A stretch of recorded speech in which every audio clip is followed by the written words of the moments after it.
evening, welcome to my channel. Today we're in Central Park and it's going to be the beginning of a reading vlog of all the books that I read on holidays / vacation while being here in Canada and the US. I've just been to the Strand. As you can see here, I purchased this bag and it's full of books. So that bookshop vlog will be either before or after this one. And I'll also do a book haul of all the books that I purchased. In the beginning especially, I didn't read much at all. It was mainly because I just didn't feel like it, wasn't in the mood. And then towards the middle of our trip, we ended up doing a lot of road tripping, like 7+ hours of driving around in the car. So I took that time to finish a whole book, which I surprised myself actually. Here's some footage of me reading that.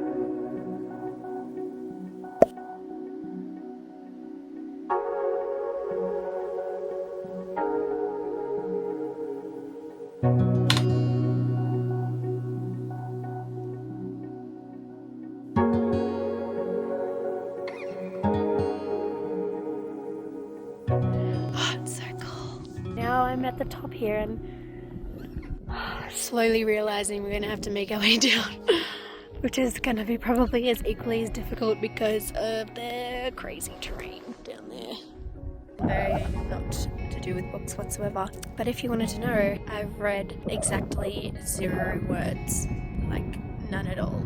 If I have like any downtime, I've just been trying to chill out really. Catch up on some YouTube, watching it. Okay, I'm just gonna go enjoy this view. It just seems so unreal.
So far on my holiday, I read Happy Place by Emily Henry. I was actually very pleasantly surprised. So I actually read it pretty quick. I didn't feel that same way with Book Lovers. That's the only other Emily Henry book I've read. I kind of, started reading and I set myself up to have my expectations really low. I did not have any hope that Happy Place was going to be a good book. The first few chapters, I would say, I was a bit skeptical the whole time pretty much. But as soon as I hit maybe a quarter in, like I was hooked. I felt like I couldn't stop reading it, like I had to know how it was going to end. And I feel like also maybe in the beginning it was a little bit of a hate read, like I could see where the author was going to take it and I just wasn't happy about it. I wasn't happy with the explanations that I expected them to have and everything like that. But like once I got through the book, I was actually pleasantly surprised because I've heard very mixed reviews about Happy Place.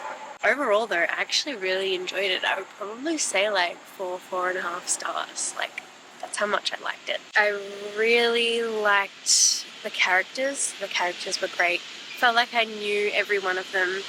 And I think it was like it felt very relatable in the sense that like it was focusing on a group of friends who they met during their college years, and then like as their lives progress, they've gone through a lot of changes, and then what that looks like on the other end of adulthood when all these changes are kind of causing the friend group to drift apart, and like how that then shapes their friendships and how they see each other and what they mean to each other, all that kind of stuff. So it had those themes. But then also like the characters they were all very unique. It felt like a very different bunch of people, as in they were like all very unique, but they all kind of worked as friends. I really liked the main character, and I liked the way her story arc kind of progressed.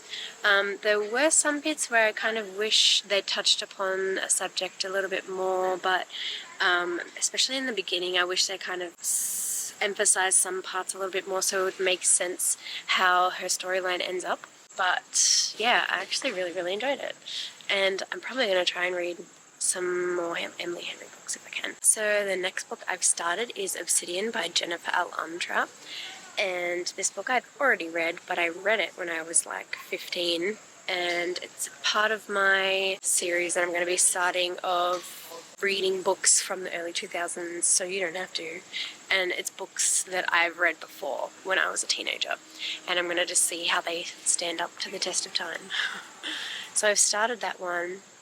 So far it feels very, very YA, but there's nothing wrong with that.